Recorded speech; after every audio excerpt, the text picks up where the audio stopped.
Guys, welcome to Sumaraj YouTube channel. ಇವತ್ತಿನ ವಿಷಯ ಏನಪ್ಪ ಅಂತಂದರೆ, ನಾಳೆಯಿಂದ ನಮ್ಮೂರಲ್ಲಿ ಜಾತ್ರೆ. ಸೊ ಜಾತ್ರೆ ಪ್ರಿಪ್ರೇಷನ್ ಹೇಗಿದೆ ಅಂತ ನೋಡಬೇಕಾ?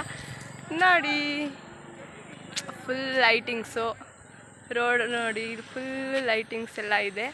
ಸೊ ಇವತ್ತು ಫುಲ್ ಖಾಲಿ ಇದೆ. ನಾಳೆ ಉತ್ಸವ ಸ್ಟಾರ್ಟ್ ಆಗುತ್ತೆ. ಸೊ ನಾಳೆ ವಿಡಿಯೋ ನಾಳೆ ಮಾಡ್ತೀನಿ.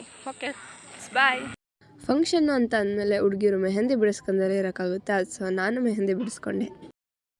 ನಾಳೆ ಪಾನ್ಕದ ಗಾಡಿ ಓಡೋದಕ್ಕೆ ಎತ್ತಿನ ಗಾಡಿನ ರೆಡಿ ಮಾಡ್ತಿದ್ದಾರೆ. ಇವಾಗ ಟೈಮ್ 11 ಗಂಟೆ ಆಗಿದೆ. ಉತ್ಸವನೂ ಸ್ಟಾರ್ಟ್ ಆಗ್ತಿದೆ. ಬನ್ನಿ ನೋಡೋಕೆ ಹೋಗೋಣ.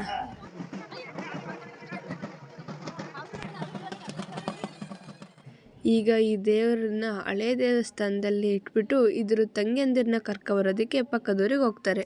ಈಗ ಪಕ್ಕದೂರಿಗೆ ಹೋಗಿ ತಂಗಿ ದೇವ್ರುಗಳನ್ನೆಲ್ಲ ಕರ್ಕೊಬಂದಾಗಿದೆ. ನೋಡಿ, ಸಾಲು ಮುಂದಕ್ಕೆ ಎಷ್ಟು ಚೆನ್ನಾಗಿ ಕೂರಿಸಿದ್ದಾರೆ ಅಲ್ಲ, ನೋಡೋಕೆ ಎಷ್ಟು ಚೆನ್ನಾಗಿ ಕಾಣಿಸ್ತಿದೆ. ಈಗ ಸುಮ್ಕೆಮ್ಮ ತಾಯಿ ಅಡ್ಡೆನ ಕೂರಿಸೋದಕ್ಕೆ ಕೀಲ್ ಕುದುರೆನ ರೆಡಿ ಮಾಡ್ತಿದ್ದಾರೆ. ಈಗ ದೇವ್ರನ್ನ ರೆಡಿ ಮಾಡಾಗಿದೆ. ಇವಾಗ ಈ ತಾಯಿನ ಕೀಲ್ ಕುದುರೆ ಮೇಲೆ ಕೂರಿಸ್ತಾರೆ. ನೋಡಿ, ಕೀಲ್ ಕುದುರೆ ಕುಣಿಯೋರು ಸಹ ಬಂದಿದ್ರು. ತಾಯಿ ಕಳಸ ಕೂಡ ರೆಡಿಯಾಗಿದೆ ನೋಡಿ. ಹಾಗೆ ಬಾಯಿ ಬೀಗ ಚುಚ್ಚಿಸ್ಕೊಳೋರು ಸಹ ಬಾಯಿ ಬೀಗ ಚುಚ್ಚಿಸ್ಕೊಂಡಿದ್ದಾರೆ. ಈಗ ತಾಯಿನ ಕರ್ಕೊಬಂದು ಕೀಲ್ ಕುದುರೆ ಮೇಲೆ ಕೂರಿಸಿದ್ದಾರೆ. ಇವಾಗ ತಾಯಿ ಅಡ್ಡೆನೂ ಸಹ ರೆಡಿ ಆಯಿತು. ಇವಾಗಿಂದ ಉತ್ಸವನೂ ಸ್ಟಾರ್ಟ್ ಆಗುತ್ತೆ.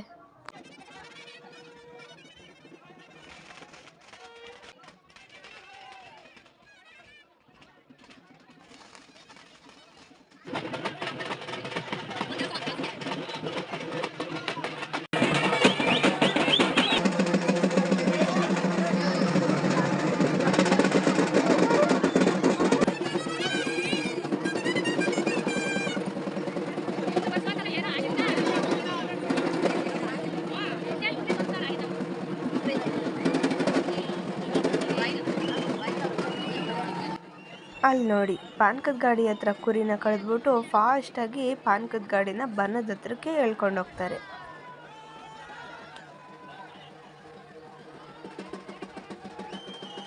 ಈಗ ಊರ ಮುಂದೆ ಇರೋ ಆಂಜನೇಯ ಸ್ವಾಮಿ ದೇವಸ್ಥಾನದ ಹತ್ರ ಬಂದು ಕಳಸಕ್ಕೆ ಪೂಜೆ ಮಾಡ್ತಿದ್ದಾರೆ. ಈಗ ನೋಡಿ, ಬೆಳಗಿನ ಜಾವ 4 ಗಂಟೆ ಆಗಿದೆ. ಆದರೆ ಉತ್ಸವ ನಡೀತಾನೆ ಇದೆ, ದೇವರೆಲ್ಲ ಕುಣಿತಾನೆ ಇದೆ. ಸೊ ಸಖತ್ತು ಜನ ಕೂಡ ಇದ್ದರು ಇನ್ನೂ. ಆದರೆ ಬೆಳಗ್ಗೆ ಕೆಂಡೋತ್ಸವ ಇದೆ. ಸೊ ಬೆಳಗ್ಗೆ ಬೇಗ ಎದ್ದಬೇಕಿತ್ತು.